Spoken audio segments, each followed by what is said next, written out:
ഒരു പുതിയ വിവാദം കത്തിക്കാൻ ശ്രമിക്കുന്നുണ്ട്. അപ്പോഴാണ് സംവിധാനങ്ങൾക്ക് പുറത്ത് നിന്നപ്പോഴത്തേക്കും ഒരു അഭിപ്രായം പറയാമെന്ന് കരുതിയത്. അതായത് ചലച്ചിത്ര അക്കാദമി ചെയർമാൻ സ്ഥാനത്ത് നിന്ന് നടൻ പ്രേംകുമാറിനെ മാറ്റിയതാണ് ഇപ്പോൾ ഏറെ വിവാദം.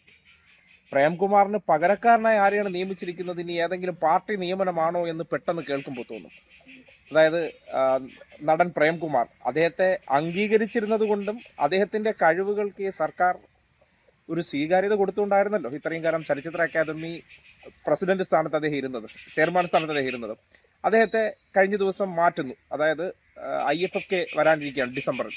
അതിന് മുന്നോടിയായിട്ട് ഇന്ത്യൻ സിനിമയിലെ തന്നെ ഏറ്റവും മികച്ച ഒരു സംഗീത സംവിധായകനും അല്ലെങ്കിൽ മ്യൂസിഷ്യൻ കൂടിയായിട്ടുള്ള റസൂൽ പൂക്കുട്ടിയെയാണ് കഴിഞ്ഞ ദിവസം രാത്രി സർക്കാർ ചലച്ചിത്ര അക്കാദമി ചെയർമാൻ സ്ഥാനത്ത് നിന്ന് അല്ലെങ്കിൽ പുതിയ സ്ഥാനത്തേക്ക് നിയമിച്ചത്. അതൊരു ചെറിയ പദവിയാണ്. അതിൽ ഒരു സാങ്കേതിക പ്രശ്നമുണ്ടെന്ന് പ്രേംകുമാറിൻ്റെ ഒരു പ്രതികരണം കേട്ടപ്പോൾ തോന്നി. അതായത് പ്രേംകുമാറിനെ അറിയിച്ചില്ല എന്ന് പറയുന്നുണ്ട്. കാര്യം സാംസ്കാരിക വകുപ്പിന് നേരത്തെ തീരുമാനമെടുത്ത് അറിയിച്ചിട്ടുള്ളതിൻ്റെ അടിസ്ഥാനത്തിൽ ഈ ഉദ്യോഗസ്ഥരെ ഭാഗത്തു നിന്ന് വന്നിട്ടുള്ള വീഴ്ചയായിരിക്കും. അതായത് ബന്ധപ്പെട്ടവരെ അറിയിക്കാതെ ഉത്തരവ് പുറത്തിറക്കിയിട്ടുണ്ടെന്നാണ് മനസ്സിലാക്കാൻ കഴിയുന്നത്. അതിൽ സർക്കാർ ഒരു പുതിയ തീരുമാനമെടുത്തതിന് ശേഷം ബന്ധപ്പെട്ടവരായിരിക്കുമല്ലോ അറിയിക്കുന്നത്.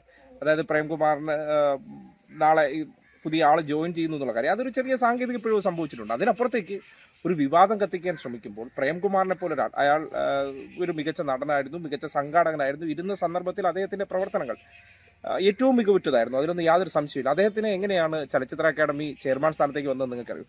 നിങ്ങൾക്ക് ഓർമ്മയുണ്ട്, രഞ്ജിത്ത് ആയിരുന്നു ചലച്ചിത്ര അക്കാദമി ചെയർമാൻ സ്ഥാനത്തേക്ക് 3 വർഷം മുൻപേ സർക്കാർ തീരുമാനിച്ചിരുന്നത്.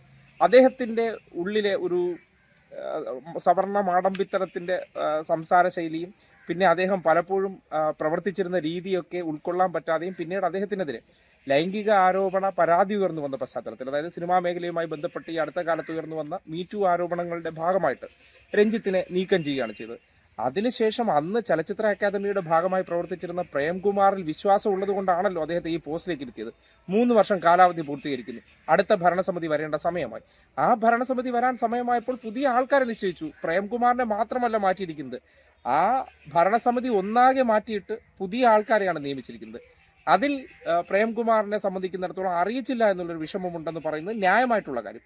പിന്നെ പകപോക്കലാണെന്നൊക്കെ വരുത്തി തീർക്കാനാണ് ചിലർ പരിശ്രമിക്കുന്നത്. അതായത് ചില മാധ്യമങ്ങളുടെയൊക്കെ ഉള്ളിലൊരു പോകണം. അതായത് ഈ നിലമ്പൂർ തെരഞ്ഞെടുപ്പുമായി ബന്ധപ്പെട്ടാണ് അത് കണക്ട് ചെയ്യാൻ ശ്രമിക്കുന്നത്. നിലമ്പൂർ തെരഞ്ഞെടുപ്പ് കഴിഞ്ഞിട്ട് പിന്നീട് എത്ര കാലവർഷം വന്നു, എത്ര വെയിൽ വന്നു, അല്ലെങ്കിൽ എത്ര മഞ്ഞുകാലം വന്നു, അത് കഴിഞ്ഞിട്ട് ഇപ്പോഴാണ് ഒരു പ്രതികാര നടപടി സ്വീകരിക്കുന്നത്. അന്നത്തെ സന്ദർഭത്തിൽ, അതായത് നിലമ്പൂർ ഉപതെരഞ്ഞെടുപ്പ് നടക്കുന്നത് ഏകദേശം 6 മാസത്തിന് മുന്നോടിയായിട്ട് സാംസ്കാരിക നായകരുടെ പ്രവർത്തനങ്ങൾ അവിടെ ഏകോപിപ്പിക്കാൻ അദ്ദേഹത്തെ ഏൽപ്പിച്ചിട്ട് അദ്ദേഹം പങ്കെടുത്തില്ല എന്നാണ് ഇവർ ഉന്നയിക്കുന്ന ഒരു ആരോപണവും. പിന്നെ ആശാ വർക്കർമാരുടെ സമരത്തിന് അനുകൂല നിലപാട് സ്വീകരിച്ച ഒരു വ്യക്തിയെ അന്നോ പിറ്റെന്നോ മാറ്റണ്ടേ?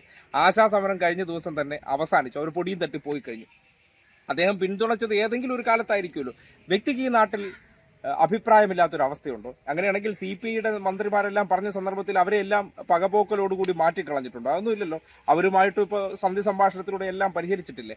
പിന്നെ ചിലർക്ക് എല്ലാ വിഷയവും എന്തെങ്കിലുമൊക്കെ കണ്ടെത്തി ഒരു കുത്തിത്തിരിപ്പൊക്കെ ഉണ്ടാക്കുന്ന ഒരു മനസ്സമാധാനമാണ്. പ്രത്യേകിച്ച് മാതൃഭൂമിയും മനോരമയും അത് ഏറ്റെടുത്തിട്ട് പ്രേംകുമാറിനെ വിളിച്ചിട്ട് അതിനെ മാക്സിമം കുളം കലക്കാൻ പരിശ്രമിക്കുന്ന സന്ദർഭത്തിൽ പ്രേംകുമാർ പറയുന്നൊരു വാചകമുണ്ട്.